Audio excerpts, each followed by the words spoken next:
Tonight, days of heated protests in Seattle now getting the attention of the FBI. People on both sides of a debate over trans rights, venting frustration with how the city is handling demonstrations. Like abused by the police and getting arrested for doing absolutely nothing, just using their First Amendment right to speak on something they care about. The mayor sadly sided with the agitators, with Antifa. And good evening, everyone. Welcome to West Coast Wrap. I'm Alex Savage. FBI Deputy Director Dan Bongino says he has requested an investigation into allegations of targeted violence against religious groups in Seattle in light of these ongoing protests. Counter-protesters have been showing up in large numbers to rallies organized by a conservative Christian group that critics say is pushing anti-trans views. Police have arrested 31 demonstrators since Saturday. 4 of the 8 people arrested yesterday have already been released from custody. County attorneys say they didn't get enough information from police in time to file charges. That wasn't the case for people arrested after Saturday's initial protest. So there was one case where the court agreed to hold somebody on $20,000 bail. There are no reports of anyone being injured during any of these recent demonstrations. Seattle city leaders, though, are taking a lot of heat over how they're handling these clashes. As Fox 13's Lauren Donovan reports tonight, Mayor Bruce Harrell is facing some of the harshest criticism. And the last statement we got was from his spokesperson. But at this point, we have not had a press conference, nothing on camera. It has been 5 days since all of this started, and there are questions to answer. Now, both sides of yesterday's dueling protests, they'll tell you that they're frustrated. They feel let down by the mayor. Hop on your computer and you'll see online outrage is growing. The FBI is now even getting involved. This now international story isn't going anywhere, and neither am I. So that's why I've posted up here at Seattle City Hall all day, making myself available to the mayor. The mayhem. The melee have not gone unnoticed. Now the eyes of the FBI are upon the mayor's office. Deputy Director Dan Bongino remarking on X, quote, "We have asked our team to fully investigate allegations of targeted violence against religious groups at the Seattle concert. Freedom of religion isn't a suggestion." In a statement Wednesday, the mayor fired back, writing, "We have had no official notice of an investigation by the FBI into the city, only a vague tweet, which seems to be the norm for the Trump administration. Free speech protections are fundamental to a functioning democracy and to my administration. We will not shy away from standing up for Seattle residents and values under pressure from the Trump administration." But Russell Johnson, the leader of the Evangelical Assembly, the hundreds that swarmed the steps of City Hall Tuesday in the so-called rattle in Seattle, he'll argue the mayor has infringed on their First Amendment rights, wrongly pointing the finger at people of faith, blaming them for stirring up trouble at Cal Anderson Park Saturday. His supporters tell me The mayor sadly sided with the agitators, with Antifa. 23 people are arrested. Red hats! Like Mussolini cosplayers! the only thing seeming to unify these fiercely opposed factions is their frustration with Bruce Harrell, after he wrote in a statement that, quote, "Anarchists infiltrated the counter-protesters group and inspired violence. Counter-protest organizers tell me that is far from the truth." After spending hours here at City Hall, ready at the mayor's beck and call, turns out he was too busy to have an interview with me today. I asked for a follow-up tomorrow. We'll have to wait and see. We know City Council could not speak with me either. And at this point, we have not had any comments from the police chief here in Seattle, too. So a lot of questions outstanding. For now, we're reporting at City Hall. Lauren Donovan, Fox 13 News. The Justice Department is opening an investigation into whether California and some of its schools are violating Title IX over policies on trans athletes in high school sports. This investigation focuses on a state law that allows students assigned male at birth to participate in girls' sports at state schools. The DOJ is looking at whether this law violates Title IX and discriminates on the basis of sex. This comes a day after President Trump threatened to freeze federal funding to California for allowing a transgender student at a high school in Riverside County to participate in a state track and field meet. Not good enough. not good enough. It doesn't meet Title IX. The women deserve their own team, and they do not. The state does not have a right to put men in their locker rooms, on their sports teams. I think that's strange and doesn't solve the problem. The problem is a boy being allowed to compete against girls. And I think if you want to have a category for trans identifying athletes, they should have their own competition in this, and that could be a national competition if there aren't enough of them in Europa Valley. Following the president's threats, the governing board for California high school sports changed competition rules this week to allow athletes assigned female at birth who are one spot off from qualifying for championships to compete as well. Nearly 100 people gathered outside San Francisco's immigration courthouse today to protest ICE agents taking people into custody at immigration courts in that city and across California. Yesterday, ICE agents arrested at least 4 asylum seekers at the San Francisco courthouse. Advocates say this is an intimidation tactic to scare people who are trying to take legal routes to citizenship, and they're calling on leaders to stand up for sanctuary policies. San Francisco's public defender, Mano Raju, was among those who spoke at the rally today. He called the arrest part of a coordinated attack on fundamental rights by the Trump administration. When these fundamental due process rights are violated for the most vulnerable, it's not long before those rights are eroded for everyone else. The Department of Homeland Security put out a statement saying the Biden administration allowed undocumented immigrants into the U.S., and now the Department of Homeland Security is, quote, placing these illegal aliens in expedited removal as they always should have been. The mother of a 4-year-old girl from Mexico who's receiving medical care in Los Angeles says her daughter will die if the family is forced to leave the country and the child is cut off from treatment. Attorneys for the family say the mother's humanitarian parole is being terminated by federal authorities. Her daughter, Sophia, suffers from short bowel syndrome, which prevents her from being able to process nutrients on her own. She has to undergo IV treatments 14 hours a day. Her family came to the U.S. from Mexico in 2023 to apply for humanitarian status so she could get specialized care. Last month, the family received a notice that their status would be revoked. A follow-up notice urged them to self-deport immediately. Los médicos de mi hija. The doctors of my daughter has told us that patients like her cannot leave the country because they won't have the same medical recourses that other places have, like in the United States. They deport us and they remove my daughter from her specialized medical care. She will die. Attorneys for the family say deporting them would not only be illegal, but a moral failure due to the girl's medical condition. They're asking the Trump administration to restore their humanitarian status.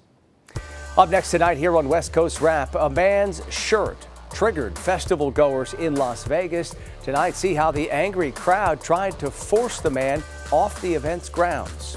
Plus, police say they have stopped a West Coast crime ring. Tonight, they're laying out how they caught Colombian nationals accused of burglaries in 4 different states. And in weather, here's our live camera looking out toward LAX. Looks like the marine layer is back in full force tonight. We'll have the forecast update for the entire West Coast coming up after the break.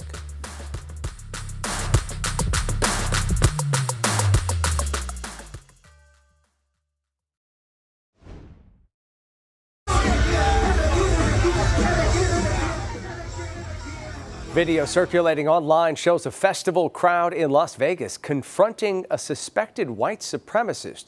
On Monday, attendees at the punk rock bowling and music festival spotted a man wearing a shirt with SS lightning bolts on it. The symbol is a common white supremacist neo-Nazi sign, according to the Anti-Defamation League. People started shouting at the man and pushing him toward the festival's exit. At one point, he fell to the ground, as you saw. Security then stepped in and escorted him off the festival grounds. 7 people accused of running a burglary ring that operated all across the West have now been arrested. Investigators believe the Colombian nationals are responsible for burglaries in Arizona, Washington, Oregon, and California. In one case, a French bulldog was stolen. Scottsdale police detectives say they used a drone camera to capture images of those suspects stealing from homes in Mesa and Tempe, right outside of Phoenix. They set up surveillance after getting a tip from police in Burbank, California. Kind of intelligence sharing means so much when we can get connected and get tips on different crews like this and then make the arrests and help solve the crimes and help restore families and help basically bring justice for these victims. Investigators say the suspects posed as food delivery drivers and used lookouts to keep watch as homes were ransacked. All 7 people who were arrested are facing several charges. Each one is being held in the Maricopa County Jail on $150,000 bond. Today, attorneys for Sean Diddy Combs asked the judge overseeing his trial to declare a mistrial. The judge quickly denied that request. Combs' defense team had objected to testimony from a Los Angeles Fire Department arson investigator who'd looked into the firebombing of rapper Kid Cudi's car.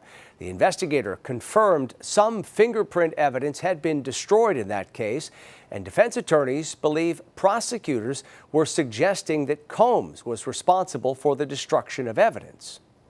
Defense says, hey, look, Diddy was never arrested and there's no evidence to suggest that he had anything to do with that incident.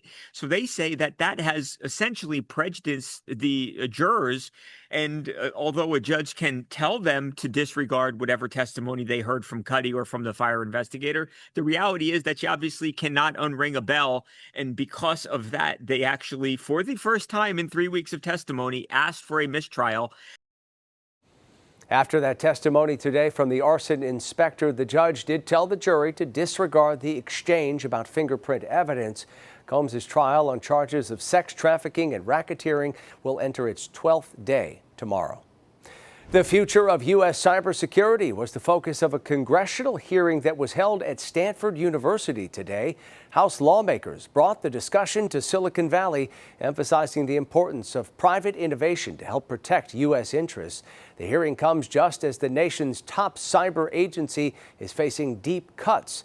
The Cybersecurity and Infrastructure Security Agency is poised to cut more than a third of its workforce as DOJ works to reduce the size of the federal government.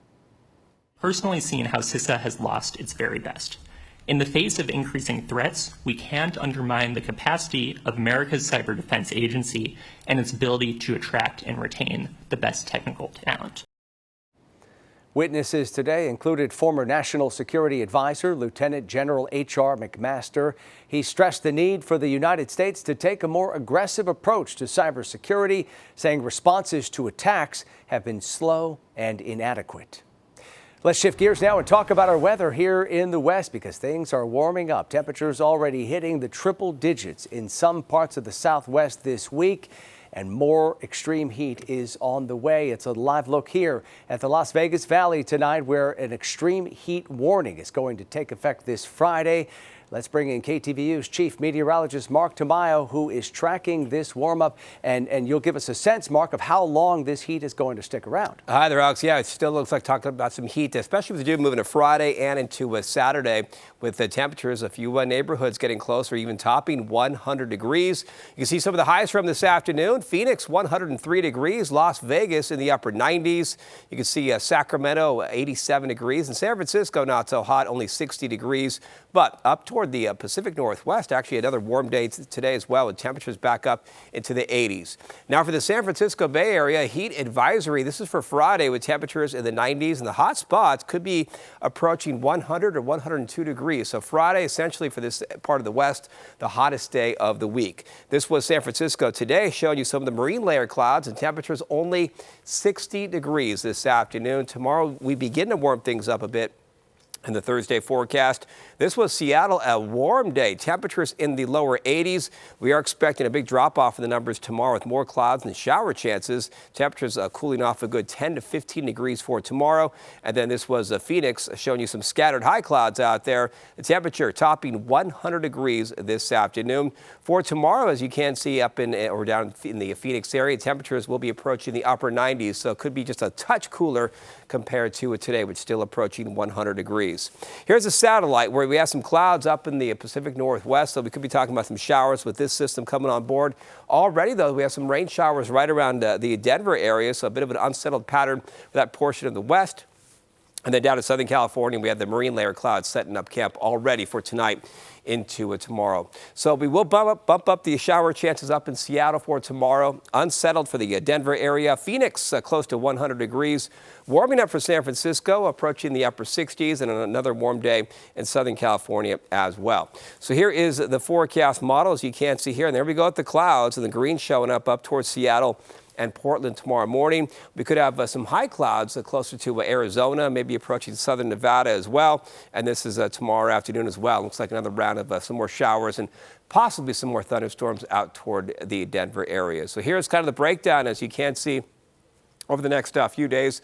For Thursday in Seattle, they have those shower chances. San Francisco trying to approach the 70-degree mark, but lots of clouds in the morning. For Southern California, temperatures in the 80s and another round of triple digits out in Arizona for Friday. Could be approaching 103 degrees. It looks like a bit of a warm-up out toward Denver as we head into Friday and Saturday. So as you can see on the maps, Alex, the heat is gradually kind of building back up, which is what you would expect this time of year as we do approach June.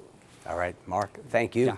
In Arizona, the Apache tribe is calling on Congress to take action to block a proposed copper mining project. The U.S. Supreme Court has already rejected the tribe's appeal to stop this project on land that Apaches hold sacred.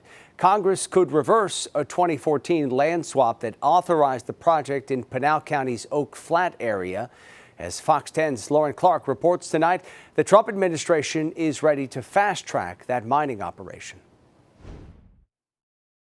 Well, this is several years in the making. Several people who live here say they're thrilled by the decision, citing the amount of jobs that will be created as a result. But other people are grieving, saying that one group of people will forever not be able to worship the way that they want to. The decades-long feud surrounds this site in Superior, Arizona, known as Oak Flat in the Tonto National Forest. Sitting below an estimated 2 billion tons of copper, it's enough, says company Resolution Copper, to satisfy 25% of the U.S.'s copper demand.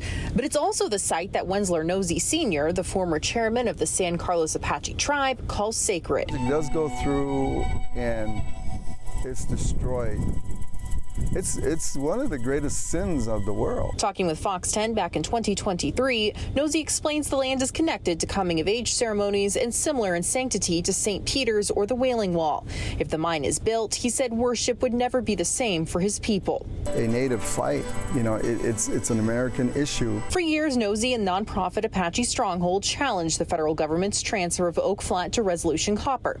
But the court battle came to an apparent end Tuesday, after the Supreme Court announced it would not be hearing the case. That allows the lower court's decision for the mine to move forward to stand. The company touts that it will pump $1 billion into the Arizona economy each year and that it'll create thousands of local jobs. We're ready to build that workforce. We've been building the workforce, and we're excited. Superior Mayor Mila Bisic, whose family called the town home for 5 generations, says the workforce will help the town in more ways than one. Because of the impact of the new jobs, we'll be able to expand our fire department and our police department. And that's going to really improve and increase public safety for residents of Superior and anybody who's visiting Superior as well.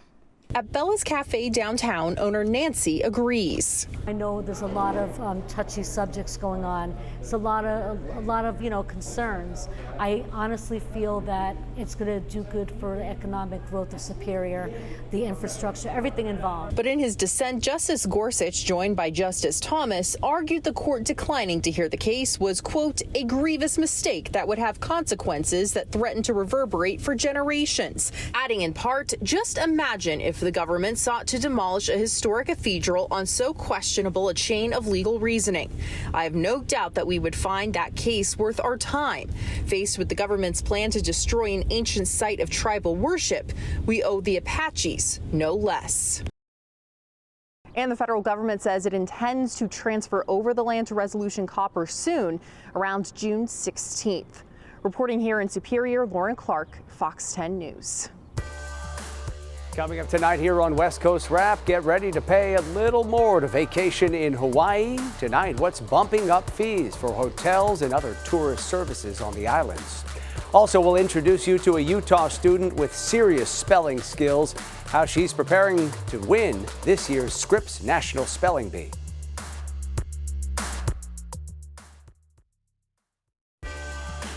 Well, people vacationing in Hawaii will have to pay a new fee. Hawaii is becoming the first state to charge tourists a climate impact fee. It'll also be known as a green fee. This charge will be added to taxes on tourism activities such as booking hotels or cruise ships. The state's transient accommodation tax will jump 0.75% to 11%. Those funds will pay for programs that protect natural resources. Well, for one of this year's Scripps National Spelling Bee competitors, spelling is a family affair. Fox 13's John Frankie spoke with a speller from Utah who says that she's getting tips from siblings who've competed in the past. This is how Ashley Briner enjoys her free time. Playing softball with her dad is one of her favorite activities. So is practicing the piano. These days, sports and music take a back seat to this. Oh, my eyes are red. Okay, Xiphophilus. Xiphophilus. Xiphophylous.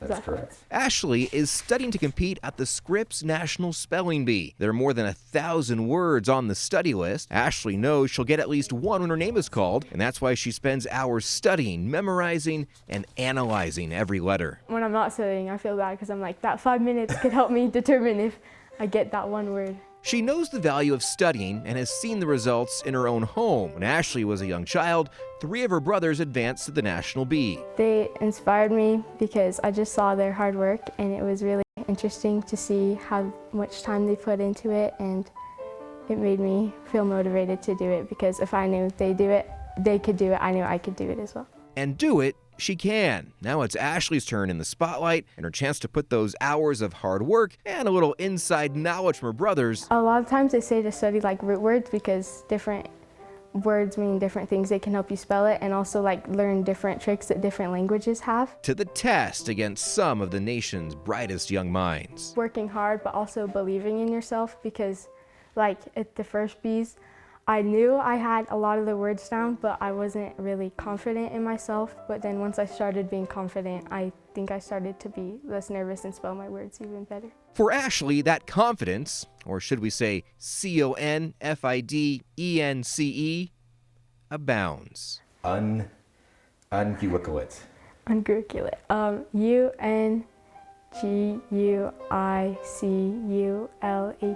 Yep. Unguiculate. You are ready. Pretty amazing. All right, that was Fox 13's John Frankie reporting tonight. By the way, this year's Spelling Bee features 243 spellers, and there is at least one competitor from every state here in the West represented at the competition. The finals coming up tomorrow. Best of luck to everyone. Have a great night.